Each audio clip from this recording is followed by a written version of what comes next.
For great ideas and practical tools you can start using tomorrow to grow your business and separate you from the competition, you've come to the right place. If you're into B2B marketing and sales, then welcome to the one and only B2B Marketing and Sales Podcast. With over 60 and counting total years in the trenches of businesses small and large, they have a plethora of knowledge and experience that generate you more leads, capture more clients, ring up more sales. Well, doggone it, just make you more money. How about that?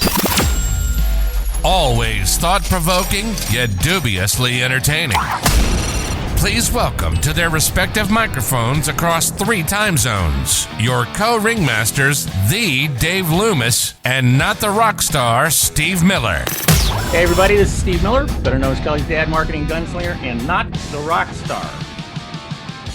I don't know why I have to keep saying that. You guys know damn well that I'm not the rock star. So anyway, and you know, normally my compatriot, Mr. David Mayo Loomis, who, and for those of you who are watching this, you can see that I'm holding up his book. I always say, hey, go buy his book. All right. Marketing is everything we do, you know, and trust me, he's a good guy. He may not sound like it all the time, but he's a good guy. But today it's one of our, you know, what we do is he and I are on every other time together. And then the other times I do an interview with somebody on my own, and other times he does interviews with people on his own. That way we don't, it's not like a marriage where we hate each other after a while. So anyway, and this week, I've got a great guy. You know, I don't know how long we haven't really known each other that long. But anyway, so my guest this week is John Feldman, CEO of what is it called? Visionary Literacy. Visionary Literary. Literary. Visionary Literary. Literary. What am I saying? Literacy. It's a tongue twister, yeah. But it is, you know, CEO of Visionary Literary. Welcome, John. I'm going to I want to introduce you properly. And read the intro that I've got here. That John is the founder of Visionary Literary, company helping middle-of-the-pack entrepreneurs and personal brands to stand out via the benefits of authorship. And I am a walking example of this, okay? He has ghostwritten books for more than 50 people, including an NFL player, a business partner of Sam Zell, and a World War II veteran. And of course, he doesn't give us the names because he's a ghostwriter. Okay. You know, they're supposed to be ghosts. John, welcome. Thank you for joining me. yes, Steve, thank you for having me. Very excited. So you and I and Kay have now known each other for a few months after the two of you were on my podcast talking about your books and how your books have helped your career. So I'm excited to be on your show now and to talk more about books and branding. And I see all of your orange on you and in your background, and that's right. And just talking about that branding. Yeah. I love it. And by the way, I did notice because I'll say, okay, you know, his website is obviously something very simple, like visionaryliterary.com. Okay, yes. You know, but in advance, and I'm saying this for a reason. Okay, in advance, he has some free resources there for you. You can either go to visionaryliterary.com and just click on free resources. You know, or you can just do /resources and go right there. And the reason why I'm pointing it out is because I noticed for the first time, I've been on that page now a few times, but just this morning I noticed that in one of the pictures, the person who is holding their book has an orange shirt on, orange sleeves. So, you know, clearly that's one of those very serendipitous things that just happened there, you know. But we're going to talk about, you know, we always talk about marketing, you know, you know, did I even say welcome to the B2B, you know, marketing and sales podcast? I don't think I did. I screwed that up so much. I can't even believe it, but thank you. So we talk about marketing and sales. That's what we do. The idea of helping you guys make more money. Bottom line, boom, make more money. And one of the most valuable, if not the most valuable asset that I've had in my career has been being an author. And I can safely say, my first book, which was titled How to Get the Most Out of Trade Shows, came out in 1990.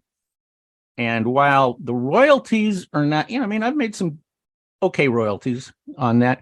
The royalties are not really what I was doing it for. I was doing it to use it to build up my personal brand to the industry. Okay. And, so that's what we want to talk about, right? Is kind of personal branding. We're talking to people, and what we're basically saying to them is, you should consider writing a book about yourself, and you can use that book to promote yourself and your company. So now you need to do the talking. Okay. What I just said, do you agree? I assume you agree with that. Yes, that's why. But you and K are both perfect examples of how a book can help to launch a career, to make you stand out. So I think we all know, anyone listening to a B2B marketing and sales show knows how difficult it is to stand out. So especially today, when it's so easy to become your own business, your own brand. Everyone is starting a business or a brand now, and everyone's doing that kind of cold outreach, email outreach, LinkedIn DMs.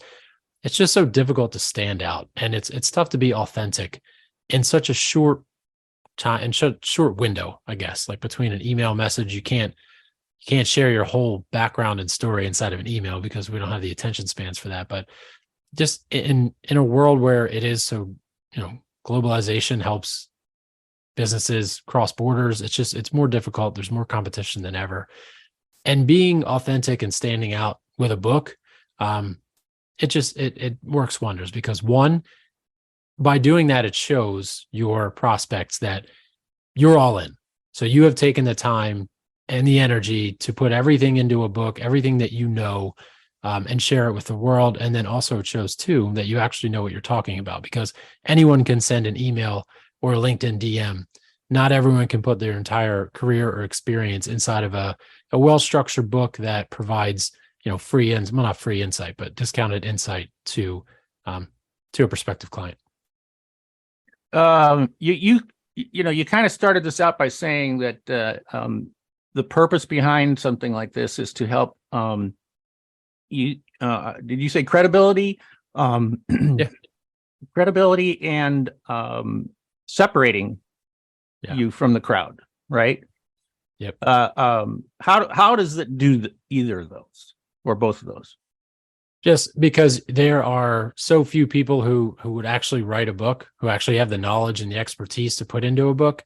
Again, marketing, social media, like, you can create a company and a social media handle, and you can be labeled as a company, overnight, and you're posting on social media. And it doesn't matter what kind of background you have, degree, education, experience. You can label yourself as a company, and you can go after the same, prospects that someone who has been in the industry for 10, 15, 20 years is going after. And without some kind of in-depth experience or an asset to show the experience that you have, a prospect doesn't know you any more than they know the person who just started their company last night and is reaching out. So it's just a good way for you to differentiate yourself by highlighting your experience. Yeah. One thing that I always say to people is nobody buys from you because you're similar to the competition. Yeah. There has to be something that makes you different from the competition. Quite often people will say, well, we're better than the competition. I don't care about the word better. Yeah. Better to me is temporary. You don't stay better because everybody's getting better. What you also need is to be different. You're providing some type of different value, some type of different perspective, some type of different experience, right? Something that is that people see as important to them, and that helps. And books, being an author of a book, right at the beginning where we said it, credibility. I don't know what it is. I don't know what it is, but in people's minds, yes, if you are an author, if you are a published author, and tell me whether you agree with this or not. It's one thing to be a published author of an ebook. It's another thing to be an author of a book, a real book, like I showed, Dave's book just now. How do you feel about that? Yeah, I totally agree. I think that especially now, everyone knows how simple it is to publish an ebook. Like anybody can do it. You can write your book in a Word document, go on Canva and create a simple image and upload it, and you're an author. But if you take the additional time to put out the interior format of your book and to just really put the extra work into it, that shows something. And it's a tangible product. So if you are, Steve, if you're going to a trade show or you're going to somewhere where your prospective clients can be, having like a QR code for an ebook, that's great. It's not a bad thing to have. But if you have your physical book sitting there, it draws people's attention because, one, if you give it away for free, everybody loves something for free. And then they can pick it up, they can feel it, they can take it with them. And it is there, constantly reminding them of who you are. Well, and in addition to that, like you say, it's a tangible thing, but the value of that is so much more than something that's not tangible. And like you say, that if you hand somebody and you give away a free book, and I'll tell you what, Kay and I have given away thousands of books. Okay. And for a few bucks, how much money are we spending on marketing anyway? Yeah. Sometimes people say, well, I can't give away those books. I mean, my goodness, I spent all this money. No, your per book cost really is not that much. Right. So our philosophy is we are happy to give our books away. We are happy to do it. Plus, if we can, when we give our books away, we sign them. Yeah.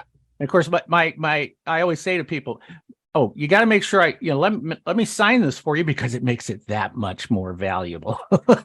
Right. So definitely books provide credibility. I think there's a couple of other things too that books do. Credibility kind of begats trust. Yes. Okay. If they read something, they go, oh, wow, that's, I mean, the book itself provides credibility, but then when they read it, if they learn something, or even if they read something that they agree with, they maybe they already do, or they already know. See, that still kind of plants that, trust, it's the old, people do business with people they know, they like, and they trust. But there's also a third thing. And in the know, like, and trust thing, it's actually a fourth thing. And that I think is really, really huge. And that is that it's all well and good for people to know you, like you, and trust you, but they also need to remember you. Yes. To me, that is huge. And if I give somebody a book and if they read it, well, they remember that. Yeah. If they keep it on their bookshelf, it's right there for them to see, every day or something, and that.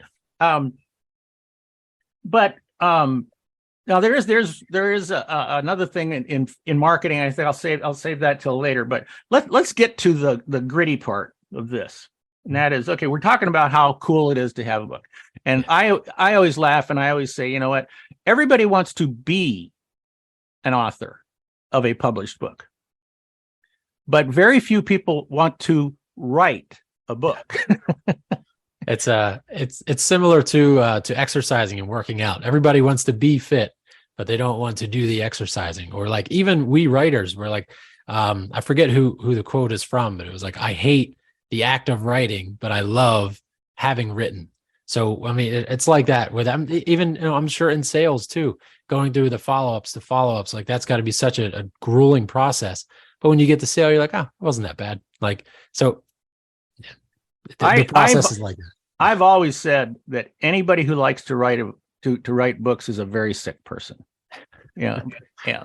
But again, now I'm working on my 9th book. So, there are reasons why I write these books. And I can safely say that the very first book that we wrote that came out in 1990. I mean, it put in terms of speaking fees and consulting fees, it put 7, maybe 8 figures in our pockets. Well, actually, I could say 8 figures easily over the years. And since the Uncopyable series came out, it's just continues to add to it. So, like you say, the value of a book when it's done is immense. Yeah. So that it certainly is an asset, because again, it makes you stand out. And people like yourself, that first book, 8 figures is what it returned, but you see the value in continuing to write more books. You're on your 9th now. So I mean, even the biggest names inside of, speaking, Brene Brown, Tony Robbins, Grant Cardone, they continue to just churn out book after book because they see the value in it. And it's not necessarily in book sales. It's in, the subsequent sales that you get, the exposure that you get. Most professional speakers who are also authors recognize. In fact, most people who hire keynoters, and the higher level speakers, you have to be an author. Yeah, you have to be an author. And if you go and speak for an organization, well, the only reason they're going to have you come back and speak to them is because you got a new book. Yeah. So that's why these guys continually churn out a book every year or every 2 years or something like that. But let's get back to that the conversation about actually writing the book. Yes.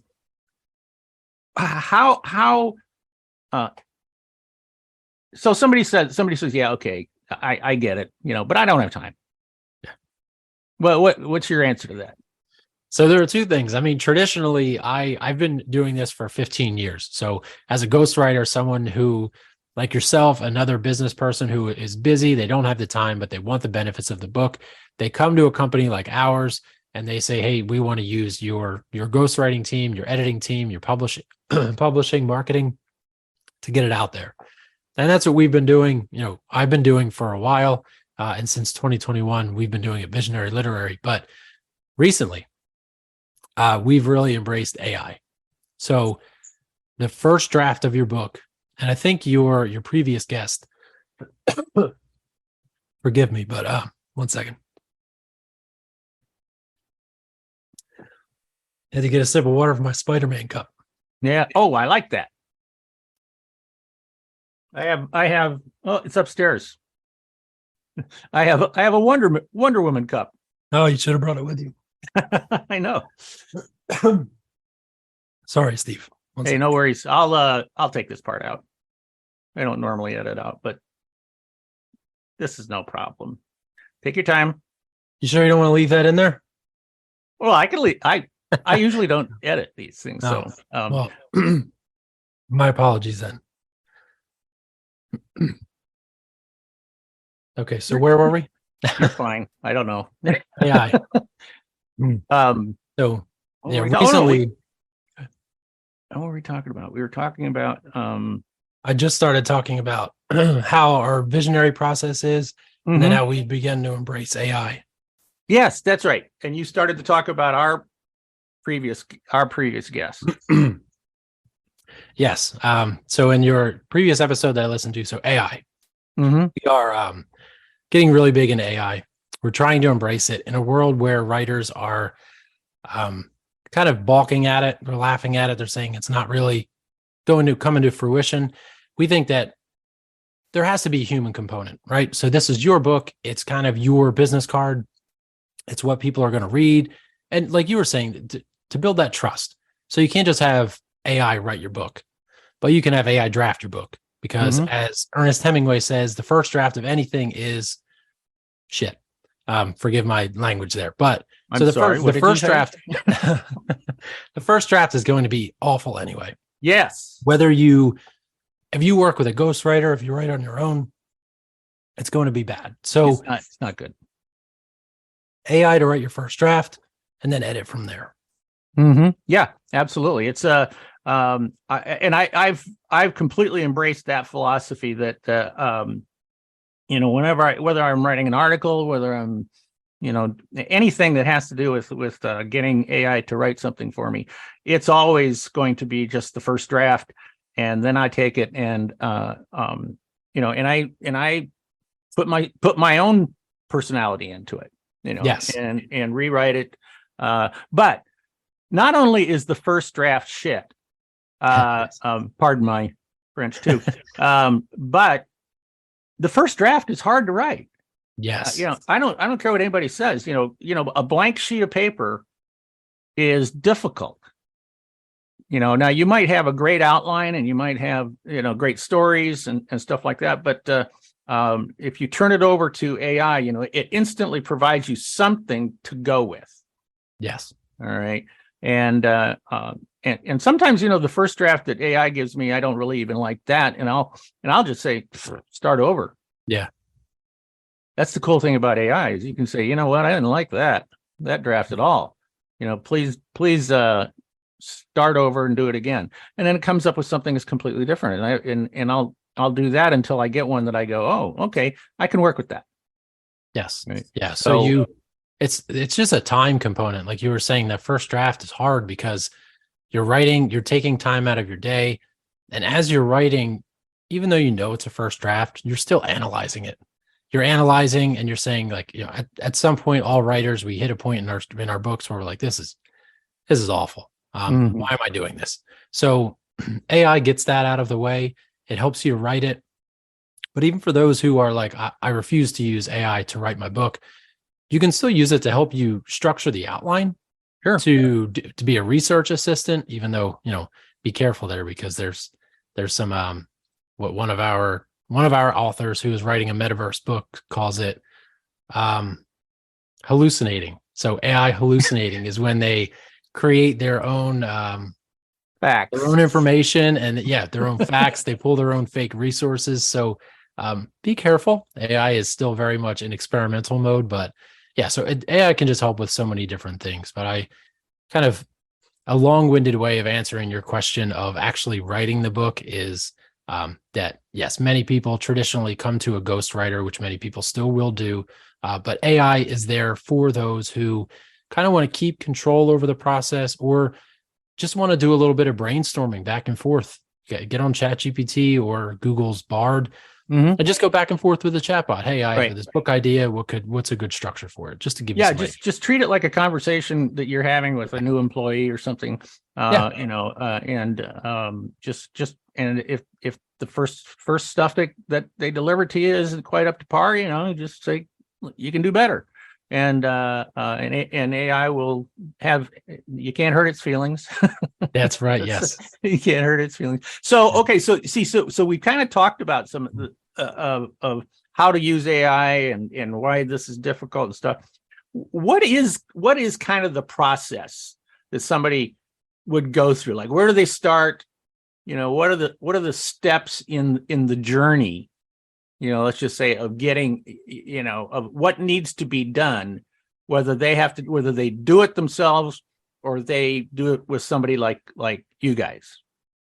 Yeah. So in our project management system that we have for our like full professional book services, it's about 220 something tasks. So it's a lot more work than many people think. But it all begins with the exciting first call or first vision session of what is your book about? What's the idea? You can have either AI or a ghostwriter, developmental editor, somebody to sit there and talk with you. And hey, this is my book idea. So it's a nonfiction book. It's about B2B marketing, B2B sales. I want to know how, first thing is like, who is my target audience member? Because you want to write to one person, to that target audience. What do they need? What are their problems? And how is this book resolving those problems?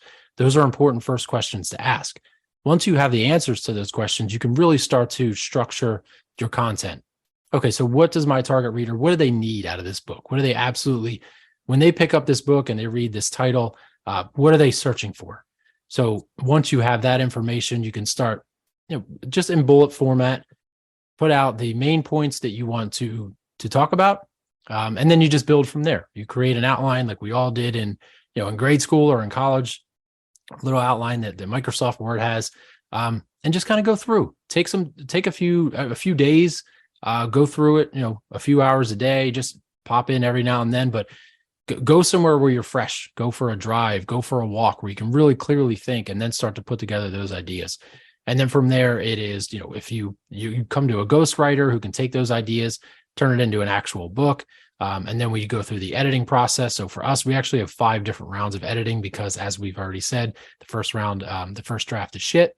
And then after the editing, it's the interior layout, the cover design, the marketing planning, copywriting, book launch, all that kind of the fun stuff that happens, leading up to the book actually coming out on Amazon, Barnes and Noble, Books A Million, wherever books are sold. So it is a long process, but it's a fun one.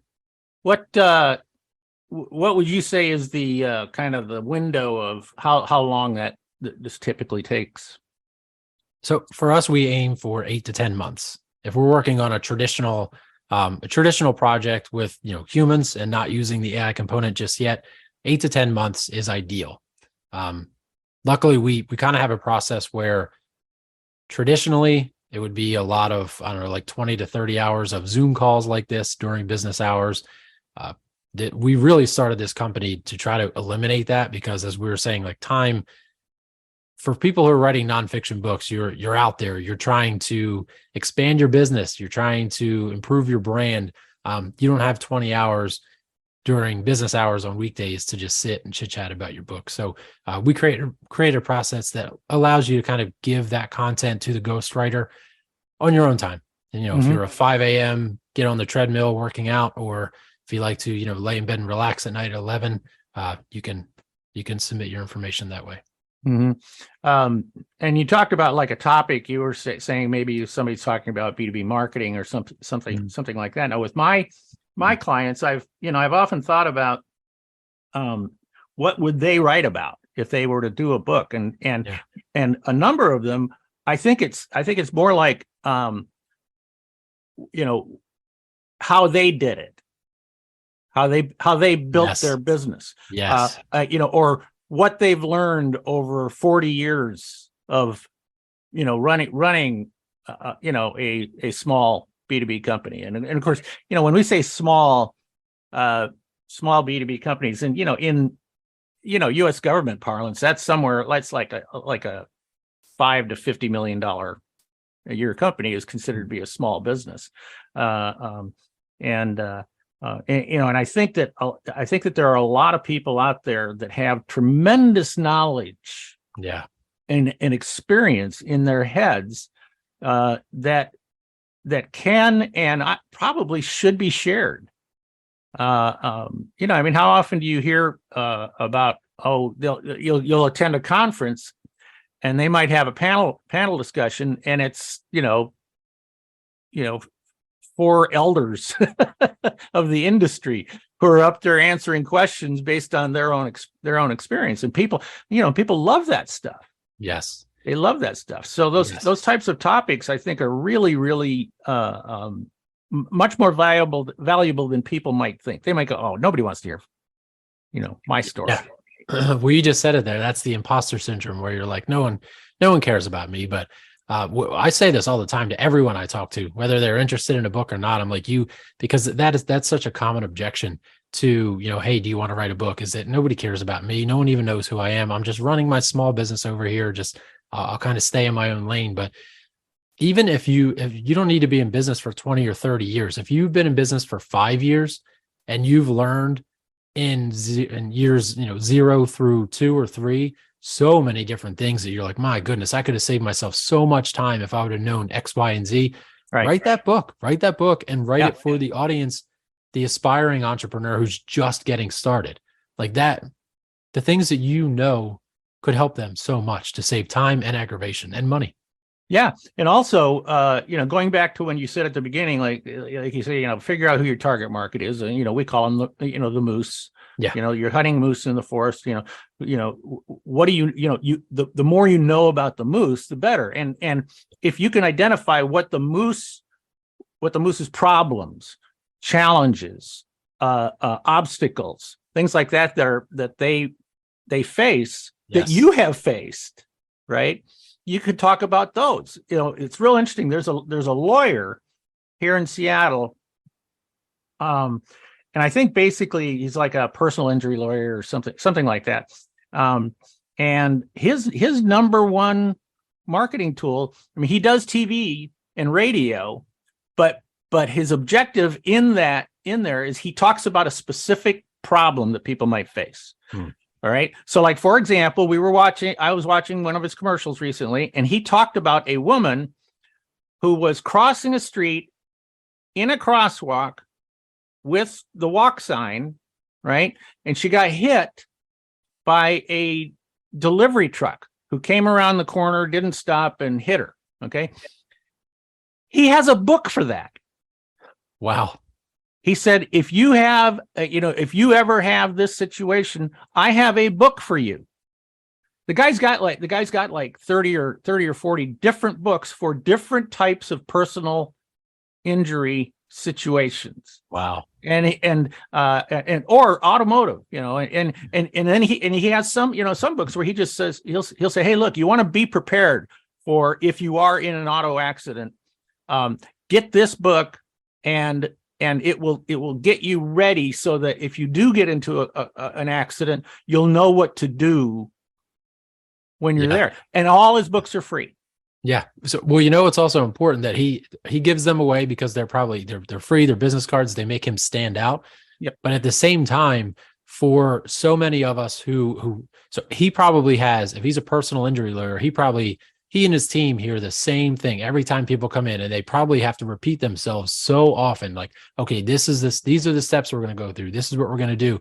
Instead, they're like, let's put it into a book, right? Let's put it into a book so that the prospects that are coming to us already know we don't have to spend time answering this, and we're giving it for free. So it's a free product, and it helps us to stand out. So there are so many different ways where that's a fabulous idea. So I love to hear that. Oh yeah, and in fact, what you just said too is I preach this to my clients, and a book could be perfect.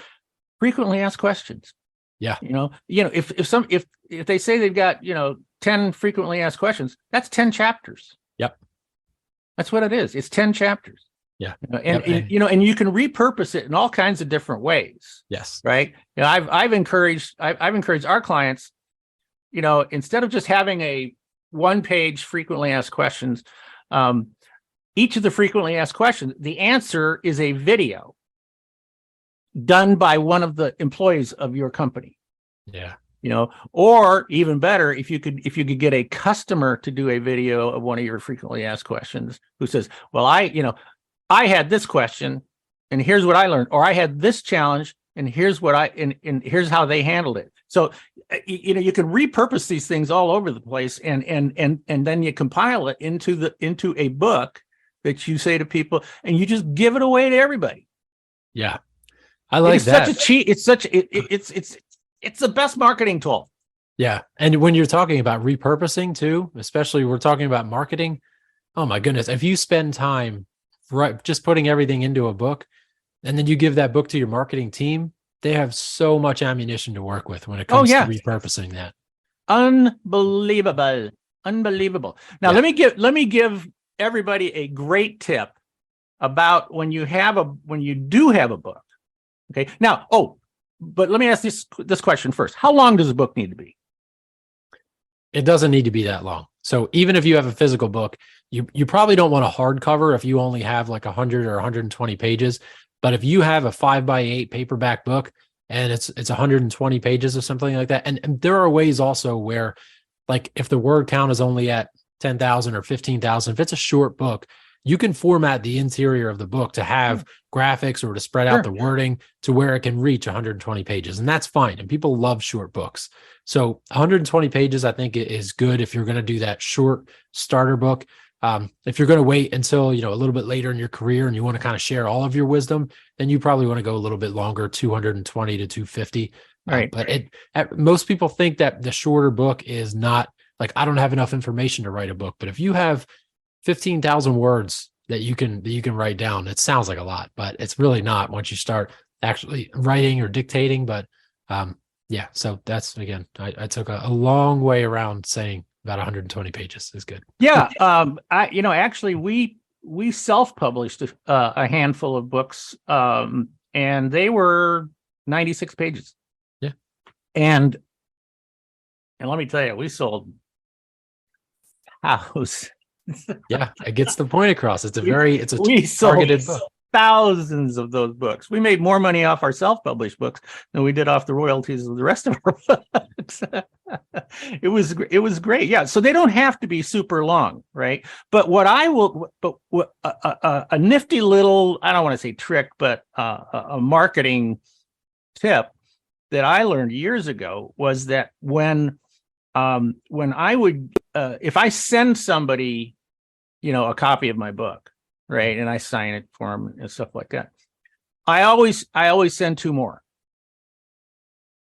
That's very smart. That I autograph, and I tell them, hey, if you know somebody who you think would benefit from this, just give it to them as a gift from you. Yeah.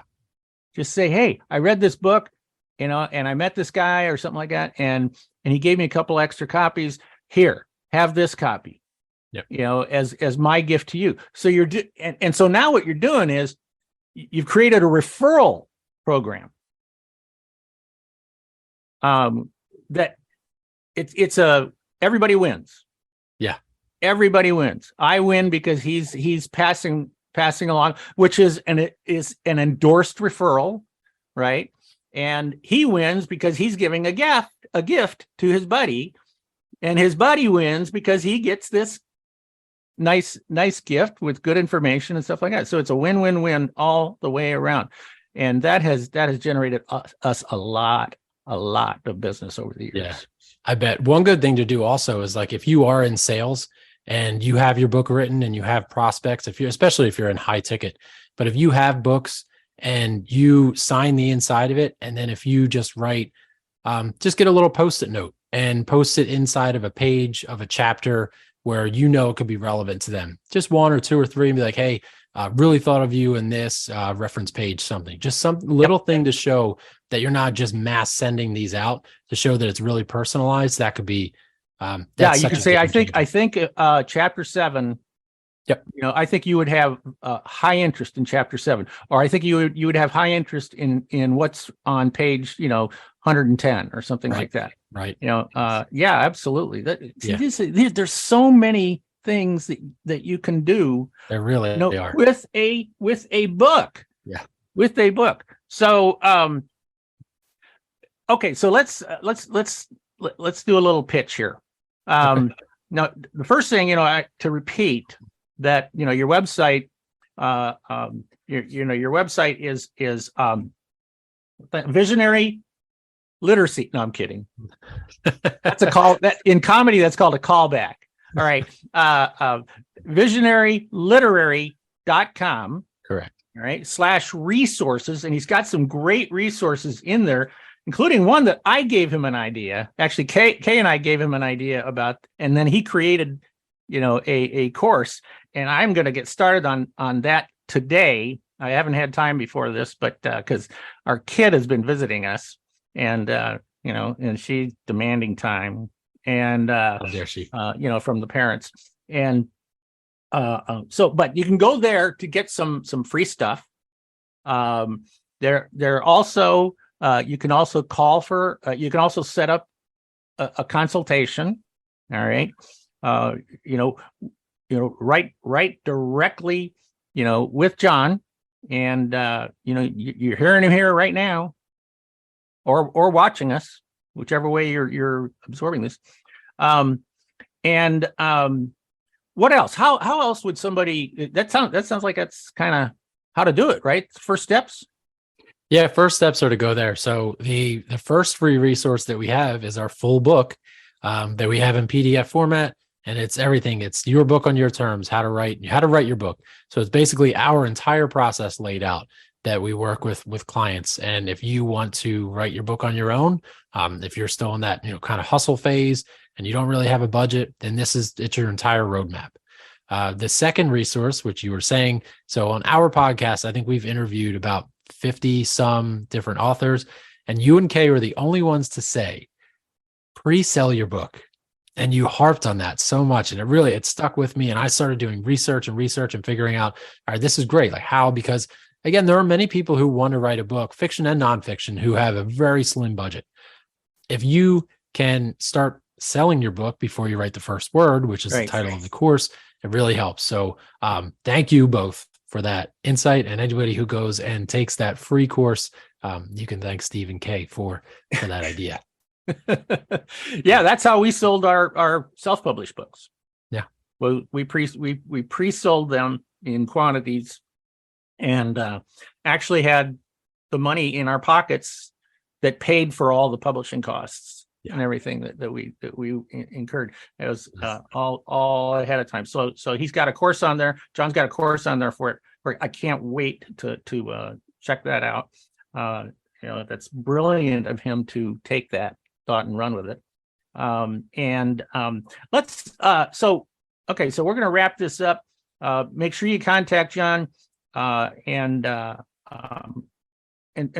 John, let's reemphasize. Let's leave by reemphasizing the value of a book. What is it that you would want to leave, the listeners with? I think that just knowing that through this conversation, we've unwrapped so many different ways in which someone can use a book. So most people think of, a book, it's an investment up front. What am I going to do with it? It's just going to sit on a bookshelf. Is it like, what happens? It's not a vanity tool. It's not a vanity asset. It's not ego driven. This is something that's going to help people. So think of you, the listener, the viewer, think about the books that you have read and how they've impacted you. I mean, I've had the privilege to write books for some amazing people. The World War II veteran that you mentioned, going to his house, he was 96 years old, still completely sharp, and hearing the stories of these, Japanese bombers and how it sounded like, a bunch of bees just flying a bunch of the ship. It was absolutely incredible. But more like business-centric books, and there's just so much that you can learn. There's so much out there. And if you think that your book will not help someone, just don't think that way, because every book that you've ever read, I'm sure you've taken one thing from it. And if one reader can learn just one thing from your book, then that causes a cascading effect, and it positively changes that person's world and everyone's world in it. So just think about the many different ways in which a book can actually help. Yep, 100%. I agree. And I know Kay agrees with that as well. John Feldman, thank you so much for joining us today. Always great talking to you. I've really had fun getting to know you and having our own conversations. And so appreciate you sharing all this today with our listeners. So thanks again. You've been listening to the B2B Marketing and Sales Podcast with me. I don't have to say my name again, and my special guest, John Feldman, CEO of Visionary Literary, and real interesting conversation about the value of writing your own book. Kids, hope you enjoyed it, and can't wait to see you or talk to you next time. And as Mr. David Mayo Loomis always says at the end, bye-bye. Thank you for listening to another episode of the one and only B2B Marketing and Sales Podcast, the source for B2B marketing and sales insight. If you enjoyed the podcast, please be sure to subscribe and leave these old guys a 5-star rating. Check the show notes for any links and contact information. You can always contact us by going to b2bmarketingsalespodcast.com. Thank you, and keep on marketing, keep on selling.